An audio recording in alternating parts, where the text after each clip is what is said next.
kubana na Yesu iteka mwijuru bidutera umunezero bikatwishimisha mw'isi ndumushyitsi sinzayihoramo ahubwo ndi mu rugendo runjyana mwijuru mw'isi ndumushyitsi sinzayihoramo ahubwo ndi mu rugendo runjyana mwijuru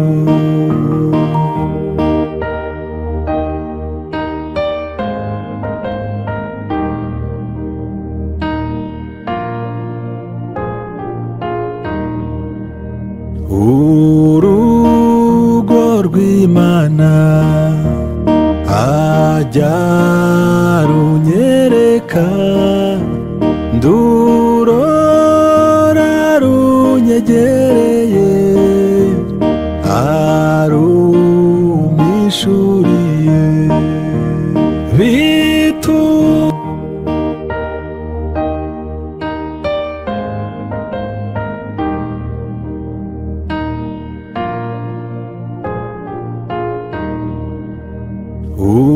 urugo rw'Imana ajya runyereka ndurora runyegereye arumishuriye bituma nifuza cyane kugerayo niho mwandu w'Imana Yerusalemu nshya bituma nifuza cyane kugerayo niho mwandu w'Imana Yerusalemu nshya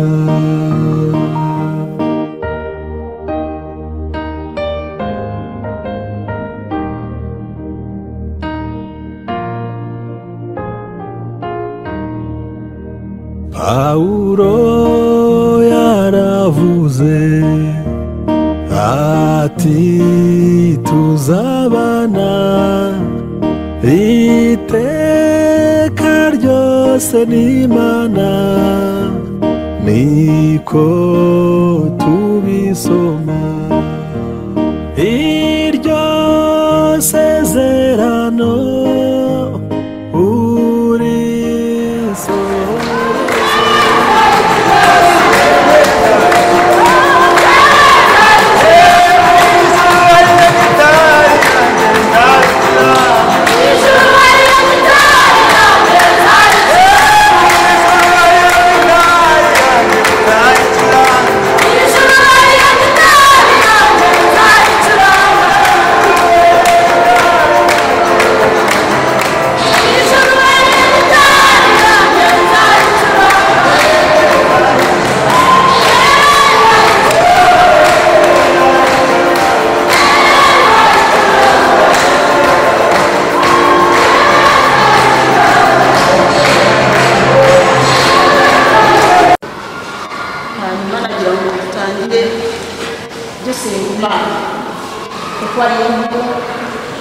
kandi ibintu byose ibizi iba yarabyemeye. Mana yo mu ijuru, Mana y'agakiza kacu, turagushimiye cyane kuko waravuze ngo byose duhore dushima. Natwe turagushimiye Mana, turagushimiye urukundo rwawe, turagushimiye imirimo yawe, turagushimiye kuko twebwe waturinze tukaba tugejeje muri uyu munsi. mana turi bazima turagushimiye uyu mwanya duteraniye hano rero bwa mwene data mana y'agakiza kacu n'umuvandimwe turi hano imbere y'amaso yawe imbere y'ubwiza bwawe mana turasabye kugira ngo usobane natwe uze tugirire neza ukomeze imiryango wihanganishe imiryango ubane natwe yesu ubane natwe rwose muri gahunda zose mu izina rya yesu kristo ubane natwe uyu mwanya turabigusabye twize izina rya yesu amen.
iteraniro nta muntu wari hejuru mu matangazo twatanze ntacyo twashyizeho, ariko hari Imana yemera kandi ubwayo tuyaretse.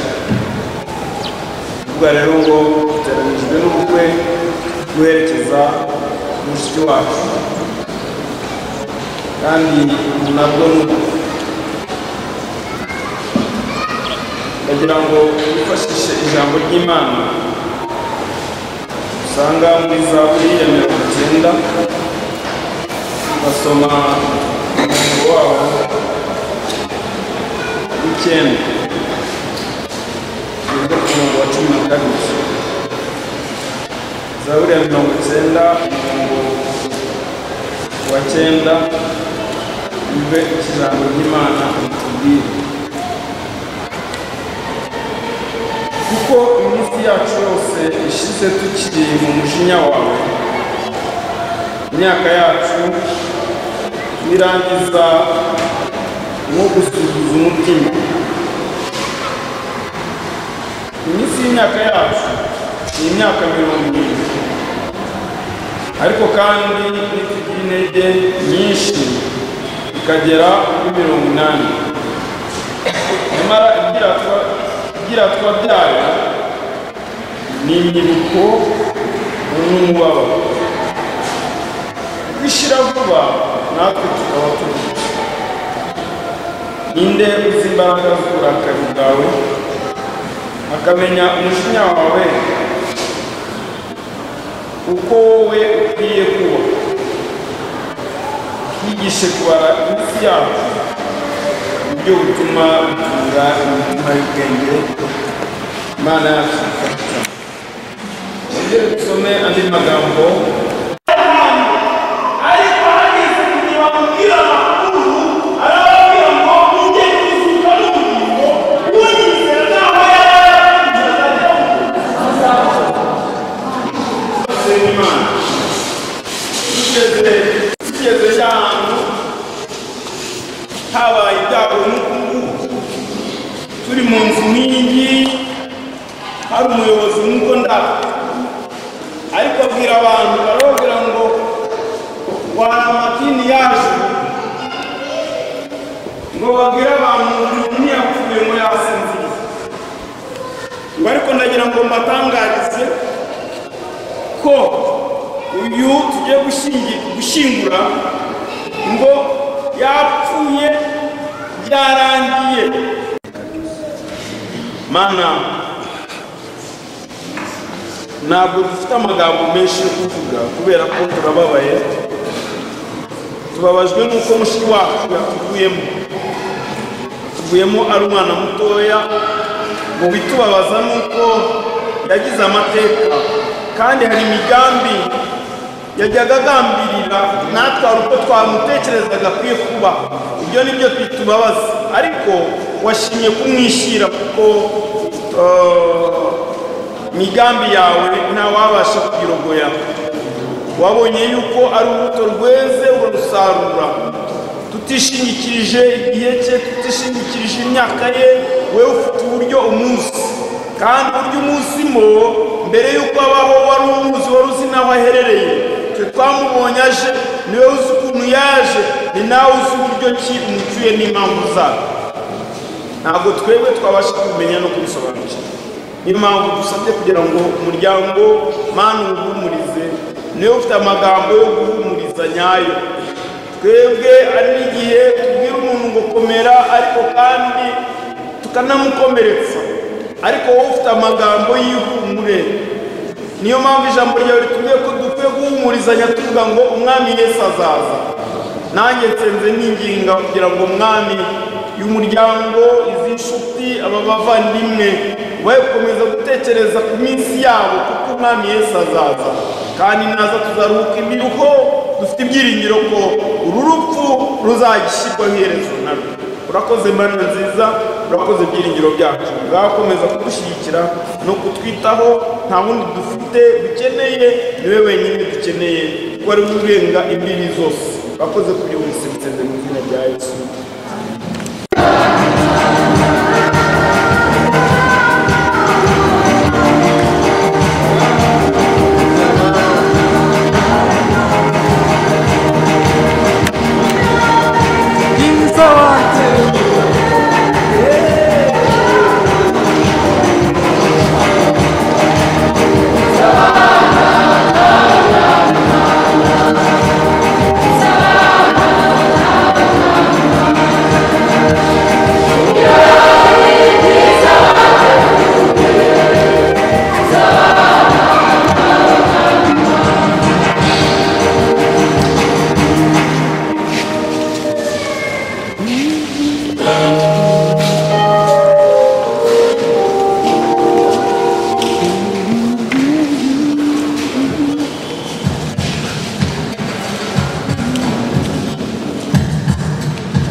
Pelajiya tuvuze ibigwi byiwe byatwara iminsi n'iminsi, Yasipi ivuze ibigwi bye byatwara iminsi n'iminsi kumwe n'abaturanyi, ariko reka nshagagure. Pelajiya yavutse muri 79, turakura turi abana tuvukana, mama yatubyaye turi 11, ariko akaba ubu Pelajiya ari uwa gatatu. Pelajiya bigejeje 9, 7, Pelajiya amenya Imana. Haleluya. Amen. Amenya Imana atubwiriza ubutumwa bwiza uko tuvukana twese. Tumenya Imana pe. Uburyo Pelajiya yagiye ari umwere imbere y'Imana n'umwere. Amaze kutubwiriza ubutumwa bwiza bw'Imana, turihana tumenya Imana, tumenya gukorera Imana. Mbese Imana ishimwe ko Pelajiya yari yaramushyizemo ishyaka ryo kumenya Imana. Pelajiya akabana n'abaturanyi neza, akabana nabo bavukana neza, naba afite ikibazo amaze kutubwiriza ubutumwa bwiza, twaba tugifite tukicara tugasenga Imana yo mu ijuru, yo ubwayo ikagikemura, tukamenya ko Imana ari ikemura ibibazo. Mu gihe abantu bagira ngo abantu itamukoresheje se we niba wabikemura, ariko Imana niyo igikemura ibibazo muri by'abantu akabitwigisha. Tigeze aho ngaho Pelajiya ashize igihe kinini, ashize nk'imyaka 5, yanyigishije gusenga Imana. Icyo kintu mbese n'Imana yo mu ijuru ishimwe kuko yajyaga imushyira mu iryo shyaka. Imana irambwira, ashize imyaka 5, Imana irambwira ngo uzi ko Pelajiya ari umugeni. Naraye nzirabukira, ariko sinabimubwira. Namureba nkarira, najya gusenga Imana ikambwira ngo Pelajiya ni umugeni we, nkarira Imana. Ariko Imana rero yo ntabwo uko dutekereza siko Imana yitekereza. Isaha ye wenyine iyo yageze, Imana yo yageze igira gute, none yamuciye mu ijuru. Haleluya. Amen. Imana irambwira ngo Vincent nzi ko ukunda kubabara, ko Pelajiya ndamukunda pe, ndamukunda. Ibyo bibiri kugira ngo Pelajiya ndamukunda ku buryo no ku cyumweru yanyoherereje, yarampamagaye arambwira ngo Versa ngo wibuke ko izina rya Yesu ngo ari umunara muremure abantu bari bakavuga ku cyumweru ejo bundi, ariko ambwira yagiye mbese Imana mwakira, yaramwakiriye mbese Imana ishimwe. Mama sinzi nimba ari cyashyi yakongera ntabwo mvuga menshi, nakura cyo bya Pelajiya nanjye Pelajiya rero abantu bavuze ni ko Pelajiya yambere umwana mwiza cyane, ndetse rwangiraga n'inama hazi kandi gukungana.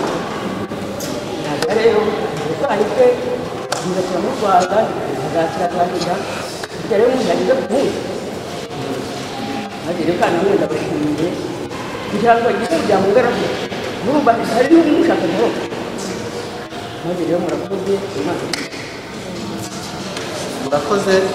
Yenda mutaragenda, uyu mumama nawe niwe wari umurwaje, nawe twamuha umwanya agenda akatugeza. Haleluya. Haleluya. Haleluya. Abizera haleluya. Yego, nanjye mbaje gushima Imana yo kwizera. Pelajiya yaramurwaje, njya kujya kumurwaza nagize ubwoba bwinshi cyane. Mu cyumweru cyo kujya kumurwazamo nagize ubwoba bwinshi cyane, nkajya nshaka ikintu kiri kuntera ubwo bwoba ndakibura. Yari arwaye ariko ubona bitari cyane ku buryo byari kuntera ubwoba, ariko mu kugira ubwo bwoba mfata igihe cyo gusenga, ntangira iminsi 7 yo gusenga. Muri icyo cyumweru ndasenga umunsi wa mbere, umunsi wa kabiri, umunsi wa gatatu, umunsi wa kane, umunsi wa gatanu, umunsi wa gatandatu mu gitondo. Nibyo nabonye byinshi bigira umutware umugore wa musaza we ndabimubwira ariko namubwira ngo akomere.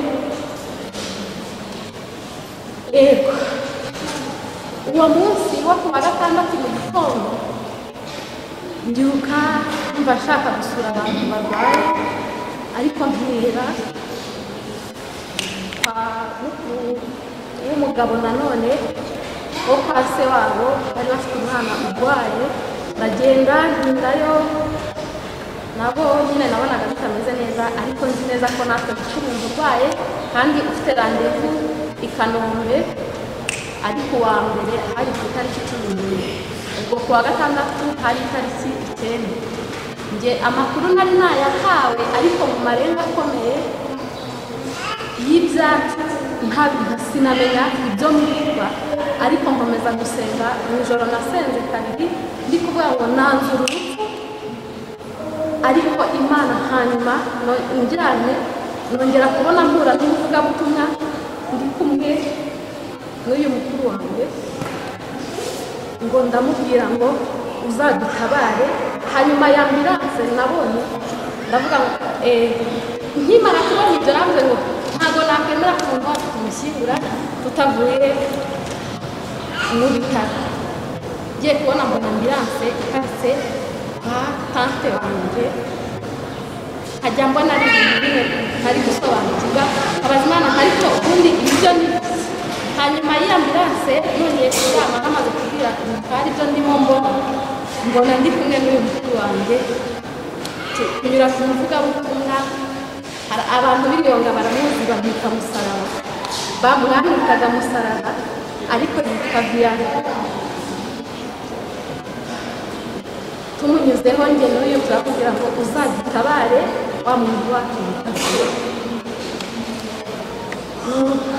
Birarangira uwo munsi ku wa gatandatu niho nabibonye ari mu gitondo. Ego njya gusura umurwayi kwa mukuru w'umutware saa 5, ngiye kumva numva abantu barampamagaye mu rugo ngo banguka hari abantu baje gusenga. Nta gahunda twari dufitanye y'uwo munsi ku wa gatandatu. Baraza dutangira gusenga, turasenga kugira ibihe bigeze ngira mu rugo.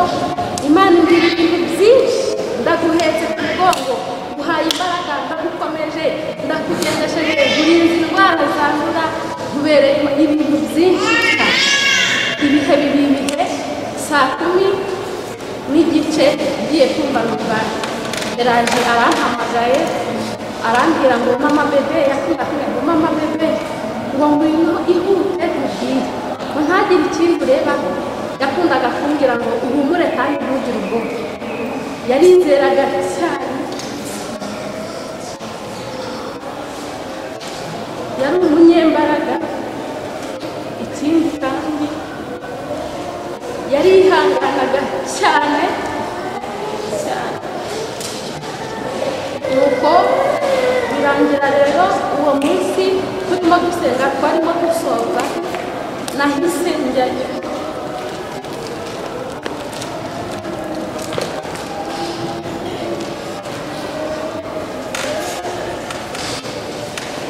Nahise nimuka njyayo, ngezeyo mbona ibintu ntigeze mbona, nta n'umuntu ndabibona. Yakoreye amaraso menshi cyane cyane, akabase kuzuye hamwe ko hagati kuri kinini, menshi cyane. Usanga aryamye hasi, guhaguruka ntabwo yari gushobora. Nahise mupfukama ndasenga kubera ko nari mfite ubuhamya bw'abavandimwe mu Imana ngo uyu nguyu niwe wazanye agakiza mu muryango. Yajyaga aganiriza akambwira ukuntu yasubijwe 9/6, hanyuma akabwiriza ubutumwa. Nangije mbwira Imana ngo ni ukuri umukiza n'udukoze isoni. Nahise mpaguruka mpamagara umutware mubwira uko bimeze, turahamagarana n'abandi bavandimwe hirya no hino. Baravuga ngo nta kundi duhamagara i Kanombe badufashe. ubwo hari kuwa gatandatu dufite randevu yo kuwa mbere ku itariki 11 yo kujya kubonana na muganga bisanzwe nta twari tuzi hari ibintu bikomeye nuko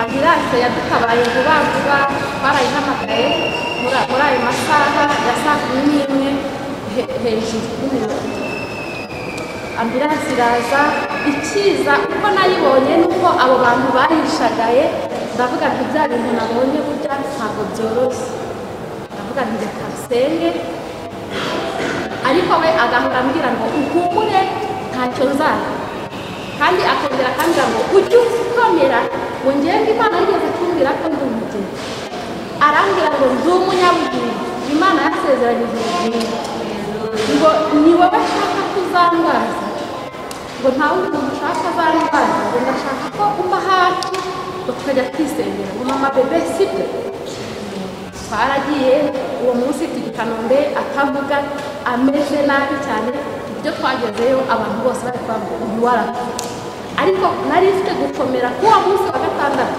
niho nakiriye imbaraga nkomera mu buryo budasanzwe bwa bwoba bwose burashira uwo munsi tugezeyo abantu bose bari kubona ari bupfe abavandimwe bafite ubwoba bari bangana ntagire umuntu ubwira ibintu nabonye gukomere Imana ishobora kongera iminsi yo kubaho ndakomera uwo munsi baramusuzuma babona uburwayi nk'uko no ku mutima hari ibyo bari babonye akabitubwira ntabishe ariko njyewe nkavuga ngo bizakira mu kuboko kw'Imana harimo byose turi i Kanombe ukwezi kurashira hafi abiri birangira i Kanombe binaniranye tujya Faisal ariko ikintu cyantangazaga cyane kuri Pelagia ahantu twabaga turi habaga hari abantu benshi twabaga dukunzwe nta serivisi ni twebwe iyo habaga nk'akabazo gato abaganga bose bahuriraga nk'abo tuziranye nta muntu twari tuziranye nawe i Kanombe cyane njye nabaye i Kanombe ntagira jeto y'umurwaza ngenda uko mbishaka nkavuga ngo yigeze ivugana nanjye ngo izanyinjiza ahantu hose mpaye urupapuro ariko kandi nkongera nibuka ko mbana n'umuntu ukomeye najyaga mubwira ngo umuntu ukomeye akambwira ngo ndi umunyabugingerega akambwira ngo ikindi ngo nindamuka mfuye uzambwirire abavandimwe uzabwire mama bazakunda Imana bazakunde gusenga rimwe rero turi i Kanombe niho yarembye cyane yongera gukora ya maraso menshi cyane ayakoroye arabanga ari kumva agakiza kamwegereye arambwira arangije arambwira ngo musengere mama uko Davide asenga arangije arambwira ngo nawe nta kintu nzakuraga ntaye Bibiliya n'igitabo cy'indirimbo uzakore Imana byaragiye rero tugiye Faisal mu magambo make tubayo ariko nanone dukomeje kukumva mu buryo budasanzwe nibwo nabyo abantu bose bakunda abanyamasengesho b'abaganga kugira nabo bakaza bagasenga bakambwira ngo mukomere ibintu nubwo biteye ubwoba hanyuma rero ku wa mbere ejo bundi niho hari ndi kumwe nawe bwa nyuma yarambwiye ngo hari ijambo yakundaga kwigisha ryo kwakira Yesu nk'umwami n'umukiza ngo bakamubwira ngo bakundaga kumubwira ngo iryo jambo ni iry'abanyamubatizo ariko arangije arambwira ngo kwakira Yesu ngo ni ibya buri munsi ngo cyangwa se ni buri kanya ngo kuko ducumura kenshi aravuga ngo umuntu wese ku wa mbere mu masaha ya mbere y'uko bamutwara aravuga ngo umuntu wese yakagombye kwakira Kristo buri munota cyangwa se buri segonda kuko kwakira Kristo umwami n'umukiza ni iby'igihe cyose ntabwo bigira igihe runaka ndavuga ngo turaganira anganiriza ibintu byinshi ariko akomeye kandi yizeye ababara kandi yihangana muri iyo minota rero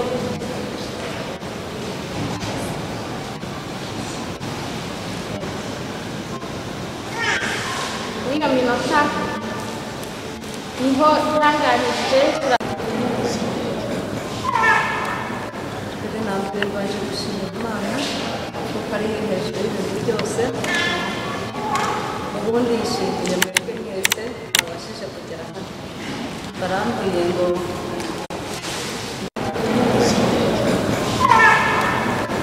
nambere baje gushimira Imana kuko ari hejuru y'ibintu byose ubundi yishimiye mwebwe mwese abashije kugera hano barambwiye ngo mbere icyo mvuga ariko ubuhamya bwa Pelajiya ntabwo nabuvugira hano ngo murangize ariko ndavuga muri make Pelajiya nk'uko babivuze mu myaka amaze hano ku isi imyaka 7 twarayimaranye imyaka 7 twayimaranye tubana umunsi ku wundi amanywa n'ijoro kuva ku itariki 5 z'ukwezi kwa gatanu 2014 kugera ku itariki 18 z'ukwa gatatu 2021 Pelajiya rero iyo myaka yose sinabirondora gusa icyo nshaka kuvuga ni ko yari umuntu uri kujya mu ijoro imico myiza n'imigenzo myiza ye uyu munsi nibwo nabonye koko yari afite aho yerekeje babanye neza yatoje abana imico myiza hari indirimbo yambwiye ngo bazamubwire ivuga ngo imirimo y'abepfu ntibiza gukuza Pelajiya yabaniye neza umuto n'umukuru yubahaga buri wese mu cyiciro cye kandi muri byose akaganisha ku Mana akaganisha ku byiza imico myiza umuto yamwibonagamo umukuru abasaza n'abakecuru bose akabagereza neza njye rero ko nababwira abavandimwe Pelajiya akabasaba Imana ijuru imubabarire ku gato na kanini nk'uko yagerageje kwitwararika kuri buri kimwe cyose Imana imubabarire mu ijuru imugirire neza kandi tuzahora twibuka imigenzo ye myiza murakoze undi muntu dushaka ko yatanga ubuhamya uwo bita Mutakumana Frederic babanye muri korali igihe kinini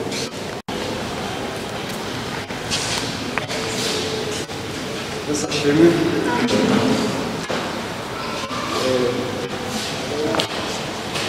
reka ningenge umuyobozi wa gurupe ya se yegere hino yegere bagakora kimwe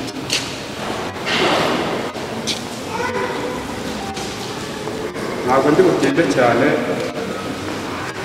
ariko ni ngombwa ko tugira icyo tuvuga kuri mushiki wacu Pelajiya kubera ko tugifite nyine umuhango ukomeje tujya kumuherekeza tubika umubiri we rero mpagaze hano nk'umuntu wabanye na Pelajiya muri korali ya Peyasibi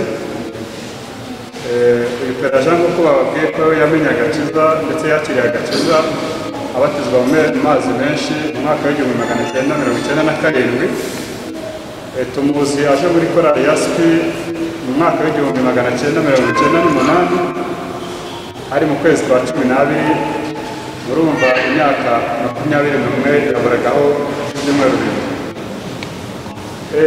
Pelajiya rero ijambo rikomeye mbabwira nuko yari mwarimu kandi mwarimu mwiza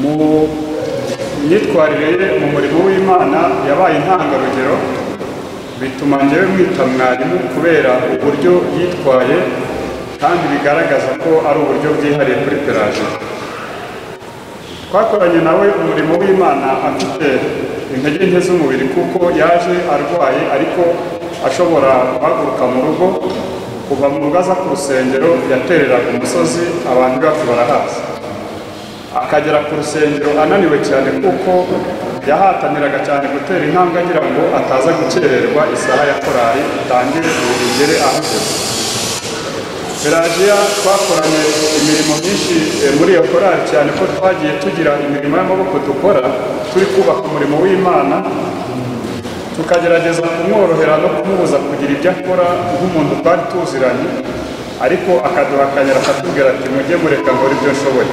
Twateguye umushinga wo kugura ibikoresho bya korali byo gucuranga. Icyo gihe twari dufite ububyutse bukomeye muri korali ya SP, kandi twari twarageze mu rwego rw'uko umuntu atanga uko Imana yamuhaye umugisha, tutagikora ya mirimo y'amaboko yaduhaga amafaranga mu buryo twe twitaga ibifatanye. Byabaye ngombwa ko buri wese akora ku butunzi yari afite.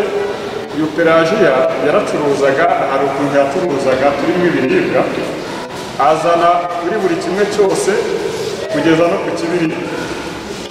Ibyo bintu yazanye byakorewe n'igitangaza, bigurwa amafaranga menshi.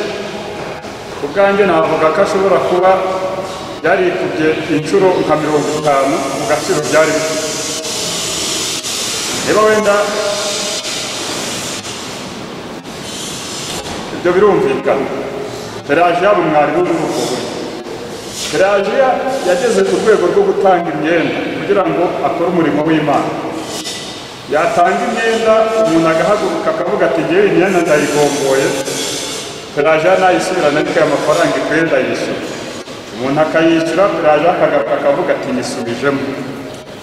Ntabwo rero Pelagiya twavuga kumwita mwarimu mwiza kuko yabaye intangarugero, ariko kuri ibyo bikoresho bya korali niho nari ngeze. Igihe twari tumaze kubigeza mu rusengero, turi kwishimira uburyo Imana yadukoresheje by'ubutwari, turi mu mwuka umwe.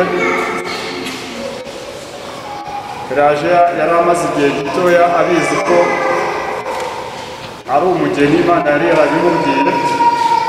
Icyo gihe hari umuyobozi wa korali nka perezida wa korali, yasenze isengesho mu mutima we, mu ibanga ry'umutima abwira Imana, ayisaba ko yamwongerera agahe umunezero yabonaga na bya byuma yagizeho uruhare kubigura.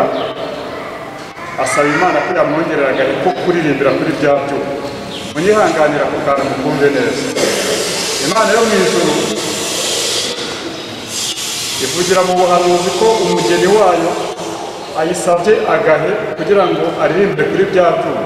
Rero nari mbizi ko ari umugeni, ariko Imana iravuga ngo ako gahe ndakamwongereye, ariko ntabwo bikwiye ko nzacira umugeni wanjye. Turi aha ngaha harimo ikigereranyo cy'imyaka 10 mu gahe Imana yongereye Pelagiya. Twebwe dufite SP ikora umurimo w'Imana, batarakora reforme muyobozi yari paruwasi ya Nyakarenzo mu rurembo rwa Cyangugu. Ariko uyu munsi, ariko ubwo dufite umudugudu witwa Ruyonga, aho ngaho Nyakarenzo Ruyonga rero niho iyi SP ikomoka.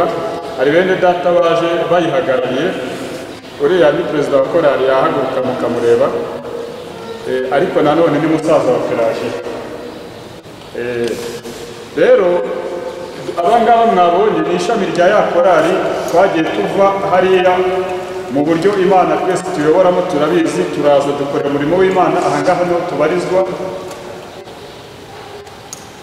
Mu by'ukuri twahawe gahunda, dufite n'ikimenyetso gikomeye Imana igiye gucyura Pelagiya.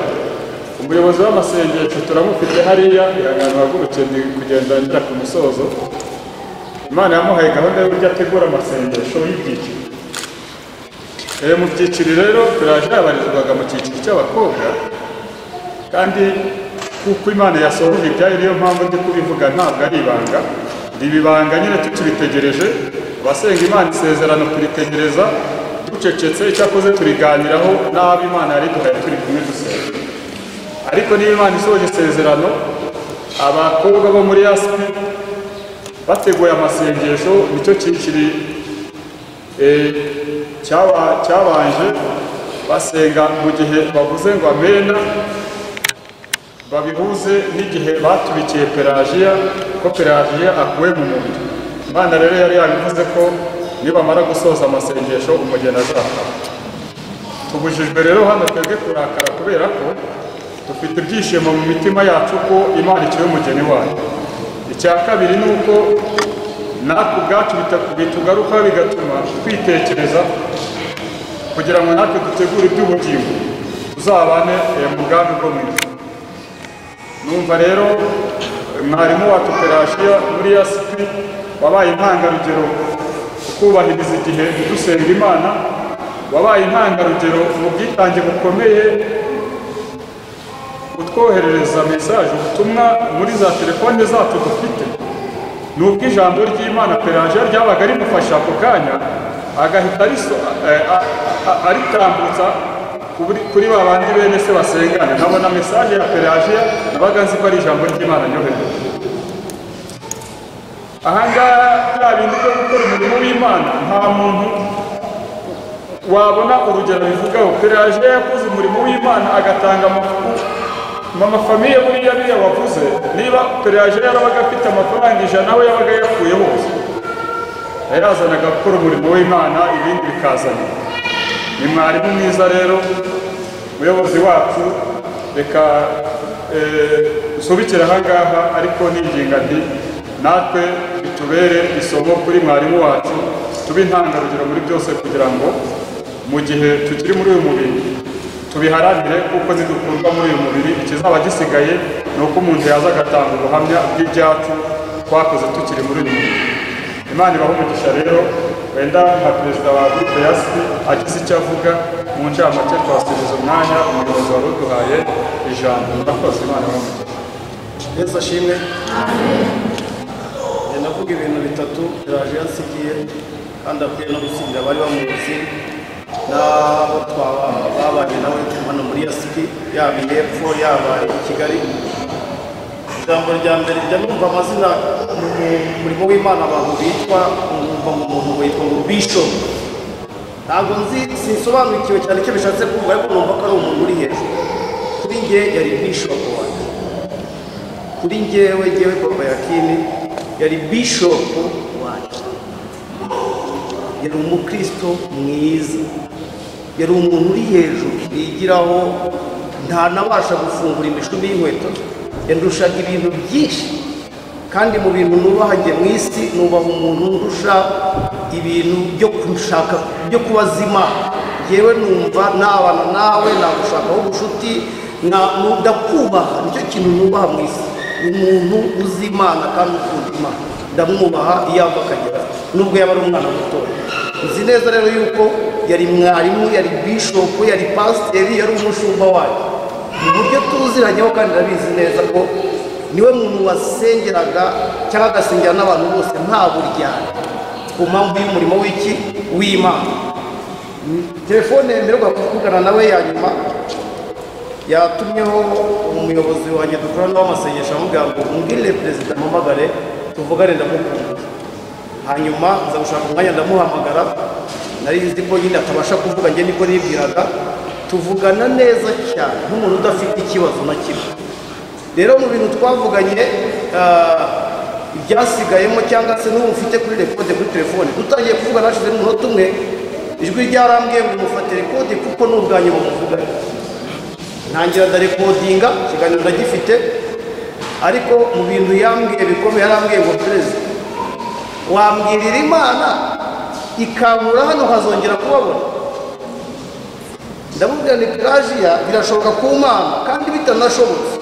Ndamubwira ni umuntu mugari muri twebwe kandi munini tutazibagirwa, tudashobora gupfa kuvana mu mitima yacu. Hanyuma ikindi yambwiye kuzambwire bene data bazakomeze gukunda Imana no kuba mu murimo wacu. Ndetse aranambwira ngo hari abantu bavuye mu murimo, arambwira ngo nzababwire bihangane ngo basubire mu murimo, kuko nta mpamvu n'imwe yari ikwiye ngo nubwo baba bakubitiwe inyuma y'umurimo ngo bari bakwiye kuguma mu murimo. Arangije arambwira ngo ngiye perezida, ngo naba ndiho, ngo naba ntakiriho, ngo ntakizamura mu murimo w'Imana, ngo niyo wamwita ukanyica nuko yibwira ngo ntabwo nava mu murimo w'Imana kuko nzi umuntu wamamagaye uwo ari we. Ngibi ibintu mvuga ubu yasigiye isomo rimeze gute, ihurizo ni devoir. Ese nzarangiza urugendo nkawe? icyo ni ikibazo ndi kwibaza. Njye ntabwo narira, ntabwo nagira ngo dufite umukoro wa nyobe, nzarangiza urugendo gute ngewe ko tubizi. Nabajije abayasiti navuga ngo ntiyagira umanika akaboko avuga ko wenda baba barapfubiranye n'umunsi umwe. Umunsi uyu imodoka tugendera ikibazo na Ferrari ntawe twabona, habe epfo haba n'imyaka tumaranya, aratangaje ntabwo abaho. Ndi kwibaza njye nzarangiza iherezo ryanjye ni irihe? Icyo ni ikibazo yasigiye. Kabiri, yari umuntu wizeraga nta kintu gihari, nta kintu. Mfite umugore ubu nakwizera, nkizera ibintu runaka. Mfite inzu nakwizera ko nzubaka iya kabiri. Igihe mfite akazi nizera ko nagura imodoka, ariko we yizeraga from zero, nta kintu gihari. Tukamuca umusanzu akazageza akavuga ati nzawuza, hanyuma mukazahura wowe Imana ikoresheje mwarimu ukamuhereza inoti y'igihumbi ihwanye na wa musanzu cyangwa bibiri, ntiyagire n'igiceri kirengaho, agahita yirukanka akayazana. Nta kintu, ntabwo asanzwe, ntabwo abaho. Uko kwizera kumeze gutyo, ntabwo nzi ko abantu bakugira ari bakeya. Ntabwo ushaka kuvuga ibintu byinshi ntatwara umwanya. Ndumva azaguma mu mutima nka roromodo wanjye. Ndumva nzakora ibishoboka byose kugira ngo nanjye nzagire iherezo ryiza. Ndumva nzakora ibishoboka nkagira kwihangana. Ni umuntu wihangana, njye sinafungura n'imishubi y'inkweto ze. Mu kwihangana, yaba abantu n'abakijijwe n'abadakijijwe, aho hose aramedita imbuto. Ntabwo napfundura imishubi y'inkweto zoga. Uwo Pelajiya nzi azahora ari umuntu munini muri njye, kandi azahora ari icyitegererezo. Imana yamuzanye ngo mumenye n'abandi bamumenye, kugira ngo tumwigireho kandi tumurebereho. Hanyuma yarangije urugendo rwe, ndabizi neza ko ari kumwe n'Imana. Murakoze. tugiye guhaguruka dusenga Imana, hanyuma hari indirimbo babwiye korali irayiduterera. Korali ivuga ngo imirimo y'abera, ni korali cyangwa n'indirimbo? Ni korali. Muraba muyiririmba, hanyuma kugira ngo abantu batajya mu mvura, ba bandi bari bafite indabo baze bazifata.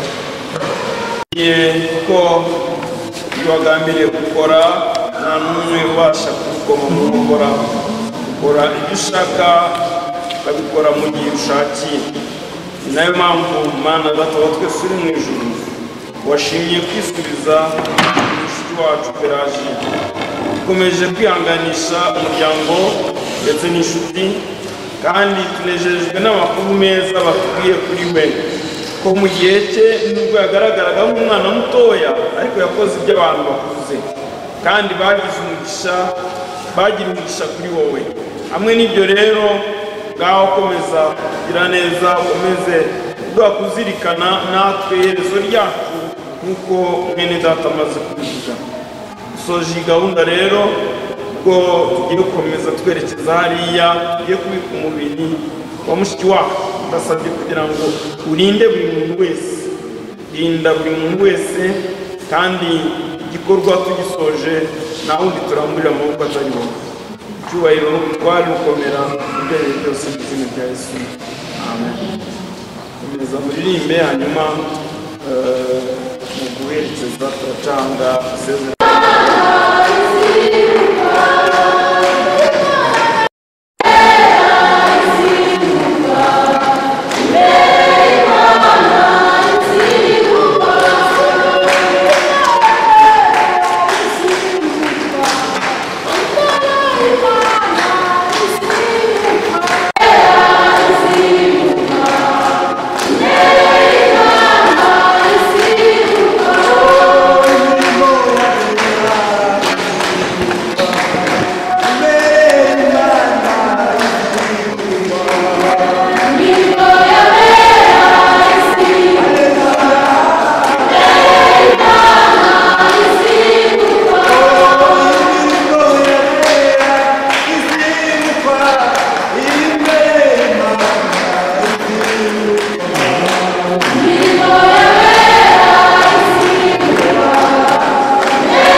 sinzayihoramo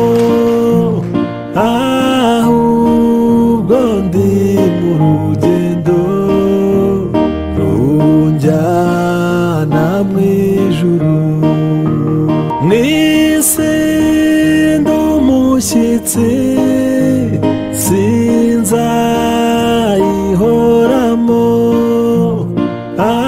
ahubwo ndi mu rugendo runjyana mu ijuru niho ibirimo byose byubatswe n'izahabu zirabagirana reka mbaganirize ku byigo Yesu nashimwe. Amen. Nimunyemerere nuko twahagurutse tubanje gusenga Imana.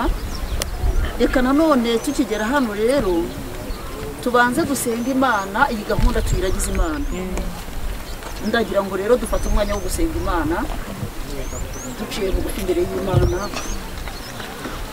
Uyu ni umunsi mukuru wa nyuma kuri Pelagie. Ni ubukwe bukomeye kandi nimwitegereza muzasanga hari umunsi mukuru w'amavuko aba mu muryango ukishima ko umwana yavutse mu muryango.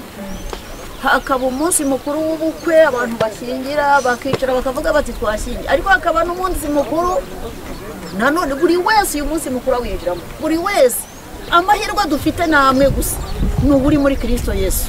Ibi birori bidasanzwe n'ijuru rikaba ribifite bikomeye, twebwe nubwo tuba mu isi tubabaye ariko mu ijuru haba hari ibyishimo kubera ko umugeni yatashye. Kandi ni ibintu bikomeye n'iby'igiciro kuko ushobora gusanga mu mpande enye z'isi hari abandi batashye bagiye ariko batatashye ijuru, batatashye ijuru rwose. Hari igihe jewe mama wanjye yamaze ibyumweru bibiri ambwira ati ariko mwana wanjye ndashaka gutaha kandi uzamperekeze neza. Ibyumweru bibiri birashira ataha tureba nimbona nkubona tubureba ndatashye mwana wanjye kuko yarabivuga ati ntamuryama hejuru ntari witeka wenda cyashaka mama yari yagiye koko nkabona arahembutse kugeza ku isaha Imana yantumye. Intumaho ngo ni gituma mama akomeza kubabara. Mureka agende. Umugambi wawe ni mwiza kandi ni muremure ku muntu. Umwana w'umuntu aravuka abavyeyi bakamurera, ariko umugambi wawe ni muremure cyane ku mwana w'umuntu. Umugambi wawe ni munini, aho abana b'abantu bashobora kuvuga ko aho umwana atazagera wowe urahamushyitsa. Ni wowe utanga kubaho ugatanga kurama, kuko ijambo rya riratubwira ngo iminsi yacu wayibaze hatarabaho n'umwe, ngo tugose imbere n'inyuma, ngo tukiri urusoro mu nda z'abavyeyi amaso yawe yaraturebaga ndetse ngo intoki zawe nizo zatubumbye. Mana yacu, Mana yo mu ijuru, uko niko wagenje umuja wawe urangiza ukora igitangaza umuha kukumenya no kukwizera. Kandi ijambo ryawe rirambwira ngo bakwemeye bakakwizera wabahinduye kuba abana bawe. Ubwo ari umwana wawe rero washimye kumwisubiza. Ni nayo mpamvu duteranye gutya, niyo mpamvu turi hano gutya, niyo mpamvu twabonanye n'aba tutari tuzi. Ni ukubera ibi byabaye, niyo mpamvu tugusabye rero ngo ngwinubane natwe kandi wihanganishe uyu muryango ukomeze. Twamenye neza kuko ari wowe ukomeza abadakomeye, twamenye neza kuri Imana itugirira neza uko bwije uko bukeye. Unyemerere rero utugirire neza kuko tuzi neza tudashidikanya ko yamaze kugushyikaho. Natwe rero abari hano utwemerere uzubane natwe, bana natwe mwami, bana n'uyu muryango, bana n'inshuti n'abavandimwe. Kandi kiruta byose mwamuhe buri wese kukumenya no kukwizera, kuko mwami hari ukukumenya gusa ariko tutakwizeye ntacyo byamara. Niyo mpamvu tugusaba kugira ngo Mana uduhe no kukwizera byagutse rwose. Uyu mwana wawe yari yarakwizeye birangije biraguka muri we n'abaturanyi n'abavandimwe barabimenya. Ni nayo mpamvu tugusaba kugira ngo Mana buri wese umuye kukwizera byaguke muri we, kuko tuzi ko mwisi atari iwacu ahubwo kuba kwizeye iwacu ni mu ijuru. Izina ryawe rihabwa icyubahiro. Ngwinubane natwe rero, ngwinubane natwe tugirire neza, ube mu ruhande rwacu. Ijambo ryose bibi buvugirwa aha reka uriyobore, reka ubane natwe rwose, wigisha ijambo ryawe, imbaraga z'Imana zibane nawe. Mwami Yesu turi mu bwishingizi bwawe, ngwino ubane natwe rero. Urakoze, ndagushimye. Icyubahiro n'amashimwe ni bibi byawe none n'iteka ryose, tubisabye twizeye izina rya Yesu, amen. Ndagira ngo rero dukomeze ya ndirimbo mwari mwateguye, tuyikomeze kugira ngo kuko asiganirwa aho dutegekwa, twiteguye ururembo tuzagutaha. Urwo rurembo rwera n'ibirimo byose byubatswe n'izahabu zirabagirana. Urwo rurembo rwera n'ibirimo byose byubatswe n'izahabu zirabagirana. Urwo rurembo rwera n'ibirimo byose byubatswe n'izahabu zirabagirana. Udakijijwe wese ntabwo azatahayo, kuko azahezwa hanze hamwe na Satani. Urwo rurembo rwera n'ibirimo byose byubatswe n'izahabu zirabagirana. Na mama nawe arambwira ati umwana wanjye numva ashaka kugenda, ndashaka kugenda, ndabishaka. Mva nawe ararwaye ariko umwana wanjye ndashaka kugenda. Ibi ni ibimenyetso bitwereka ko bafite aho baba bagiye. Byanza bikunze rero urugendo rwawe ngiye kwirirwa. Reka twongere dushimire Imana muri uyu mwanya yongeye kutubashisha tugashikanga tukajyana amahoro. Imana ni hakucubahiro. Nitwa Kuzemye Reveriyani, muri umurimo w'Imana hari batsinda, ni umurimo w'Imana. Imana duhana umugisha. Hanyuma icya kabiri turanze kwihanganisha umuryango. Ndagira ngo mukomeze kwihangana kuko mwisi niko bigenda. Hari ijambo Dawidi yigeze kuvuga ng'umwana we yaramaze gupfa, we yari wamusengera mwingingi Nyirimana. Ni umwana yaramaze kubyara na Mukawuriya, noneho ngo yiriza ubusa arasenga by'ubusa biranga. Noneho ngo igihe kiba kigeze umwana baranugutse, umwana uvuye mu mwuka. Hanyuma bagaragaraniranye, noneho bacikamo igikuba kuko umwana yaragize gute yarapfuye. Hanyuma rero ngo batangira kwibatesa ubu noneho ninde uramubwira inkuru ko umwana we yapfuye, noneho aratumara rwose. Murabizi ko umuntu wavuze waje kubikasa uri ko yapfuye, ntimuzi ko yamwishe yemwe, yaramwishe ku bantu babizi, yaramwishe. Hanyuma turabigenza gute? Hanyuma ngo abitegereje ngabona bacitsemo igikuba ko umwana yaramaze gupfa.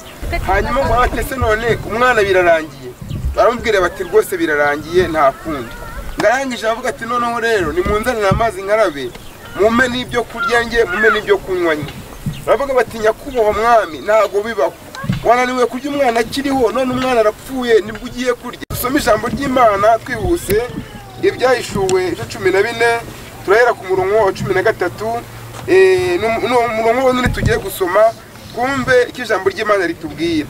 Reka dusome mu izina rya Yesu. Aravuga ngo numva ijwi rivugira mu ijuru rimbwira riti, andika uti uhereye none hahirwa abapfa bapfiriye mu mwami wacu. Umwuka nawe aravuga ati ye ngo baruhuke imihati yabo kuko imirimo yabo ijyanye nabo ibaherekeje cyangwa se bakurikiye. Imana ishimwe.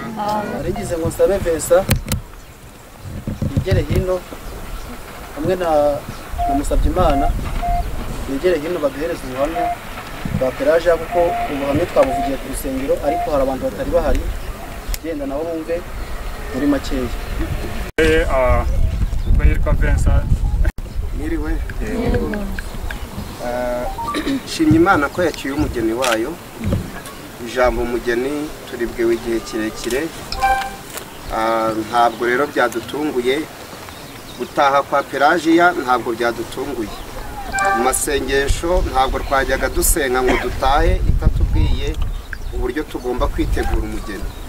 Ngira ngo n'indirimbo zose twabashije kuririmba uyu munsi wa none ntabwo twaziririmbye ari izo twarepese gusa, ni indirimbo yari yaratubwiye ngo muzaririmbe izi n'izi. Mwabonye ko gurupe yagerageje kwambara inifomu, ntabwo ari ibintu twihangiye gusa, yari yatubwiye ngo muzambare inifomu muherekeze umugeni neza. Pelagiya rero twagiye dukunda kuvugana, ariko ndihuta. Mbere y'uko ajya mu bitaro Kanombe, ninjye muntu wa mbere yahamagaye arambwira ngo ndagushaka mu rugo. Nagiyeyo mu masaha ya kumanywa nk'isaa 7, sanga araryamye mu rugo, arambwira ngo ndashaka ngo noneho nk'umuntu wanyoboye, ukaba uko yari umuntu mu gihe ntabonekaga mu mwanya w'amasengesho, niwe wamfashaga kuyobora amasengesho. Niko byagenze. Turumva kuri Pelagiya nubwo yavugaga gutyo, ariko mu ruhande rwacu atari uko yamaze kugenda, twumva ntawe yari yarakomerekeje. Mu kuvugana nawe rero ku cyumweru nibwo twavuganye ubwa nyuma. Nari mvuye mu materaniro, twavuganye iminota igera hafi muri 20 gutyo. Arambwira ati noneho ati hari ijambo nshaka kukubwira. Nshaka kukubwira ko ejo aribwo bazankorera, atariko ijambo nkubwiye ndashaka kukubwira ko ngewe nirinze kuzagenda ngenyine. Nabwiye Yesu ko tuzajyana. Yesu niyumva ashaka gusigara ntaho nzajya. Amaza se Yesu mwabivuganye? Ati namubwiye ko tuzajyana, ati kandi yabinyemereye. Namubwiye ati nukuri Imana ihabwa icyubahiro. Agiye kumbwira arambwira ngo noneho uzambwirire bene so ko ijambo ry'umukiranutsi ari umunara muremure. Haleluya. Amen. Ijambo ry'umukiranutsi ni umunara muremure. Arangije arambwira ngo uzababwire. Atariko nubwo ndi kukubwira ngo uzababwire, wari ubwo nanjye nazaba naje ngo nanjye ukampa umwanya. Ati nukuri, uzampa umwanya uhagije ngo nanjye mbabwire uburyo ijambo ry'umukiranutsi ari umunara muremure. Ngo ariko ngo muzaririmba indirimbo y'167 ivuga ngo Yesu niwe nihishemo, yambereye ubuhungiro. Amen. Ndumva umuntu uyoboye gahunda aza kwihangana akaduha ako kanya twese tukayiririmbana kugira ngo dusoze icyo yagiye avuze. Ubwo rero tukima mu gusoza ibiganiro byanjye nawe yarambwiye ati noneho rero papa sorry, ati rwose ati ndabashimiye uburyo twagendanye mu murimo, uburyo twakoranye, anyibutse ibihe byose uburyo twakoranye, ndabashimiye. Ahasigaye noneho ndagiye, ubwo njyanye na Yesu, ariko nangarura ku isi ni byiza. Ati kandi natanangarura paso, ati rwose nta kibazo, ati nge namaze kumva nta kibazo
zabarengera muze mwese dushengere ijuru tuzimana n'umukiza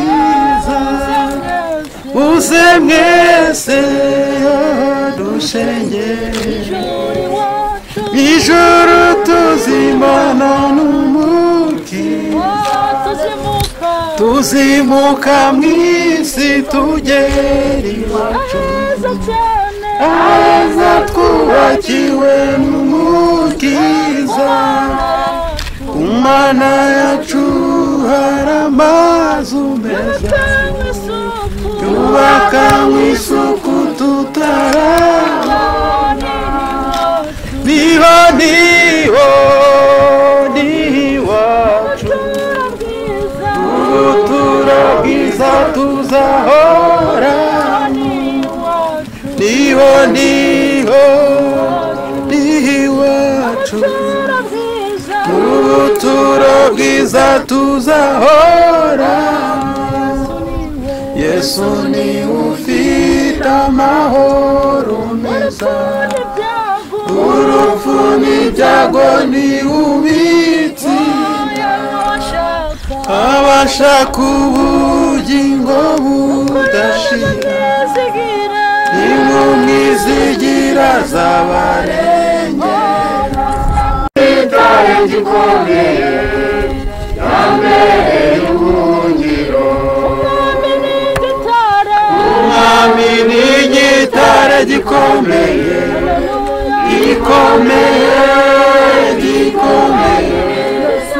umwami ni igitare gikomeye yambereye ubuhungiro ubwamambere igicu umwami ni igitare gikomeye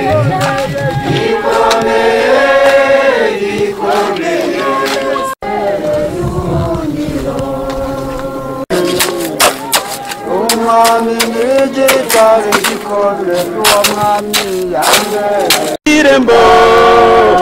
kw'irembo bari kw'irembo nuko araje Yesu araje kandi ageze kw'irembo maze mw'isi yagize nshya tuzaba dusugire kudapfa kwakuye gupfa tutakibabara kw'irembo bari kw'irembo nuko araje Yesu araje kandi ageze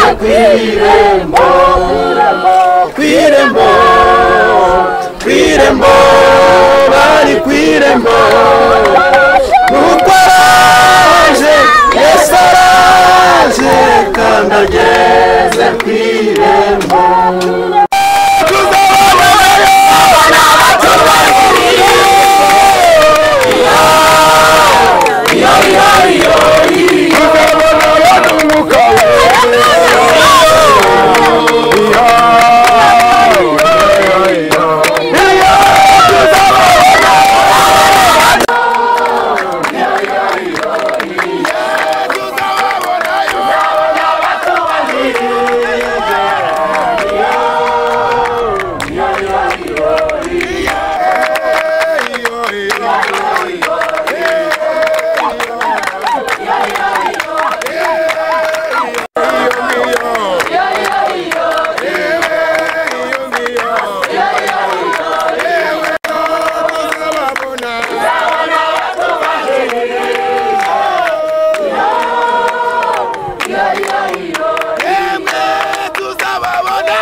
Okay.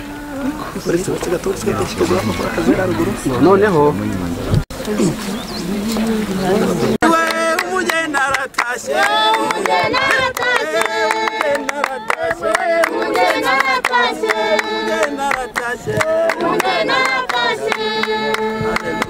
Amen. abandi bafite indabo nabo bashyira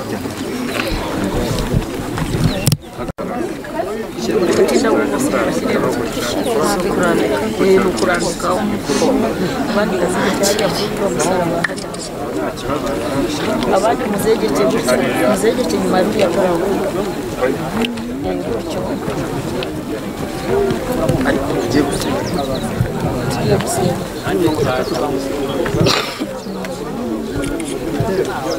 Irayo bagenzi hari indisi nziza cyane hasezeranijwe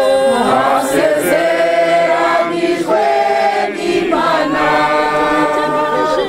tuyitegereje twizeye Imana y'urukundo kandi Imana y'imbabazi turagushimiye ko wabanye natwe Mana yacu muri uyu murimo twari turimo hano wo guherekeza umuja wa Pelagiya Mana y'agakiza kacu turagushimiye icyo tuzi neza tudashidikanya nuko waruhukiye mu rukundo rwawe Mwami Mana yacu mu isezerano ryawe riri nuko rero turagushimiye ko wabanye natwe bari hano niyo mpamvu tugusabye kugira ngo data mwiza nyemerera ukomeze kwihanganisha uyu muryango nyemerera utugirire neza Yesu ubwo tugiye guhaguruka hano tugiye utwemerere tugendane nawe utwemerere uturinde amajya n'amaza utwemerere ubugingo bwacu burinde utwemerere imibiri yacu irindwe nawe kandi turushaho kukwegera turushaho kukumenya no kukwizera aho rero twasubiye tujyane nawe kandi dukomeze kuhana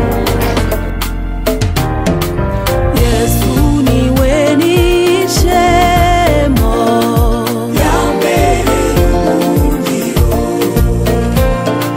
najankura w'amahoro yambere umugiro umwami n'igitare gikomeye gikomeye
Yesu ndagushimira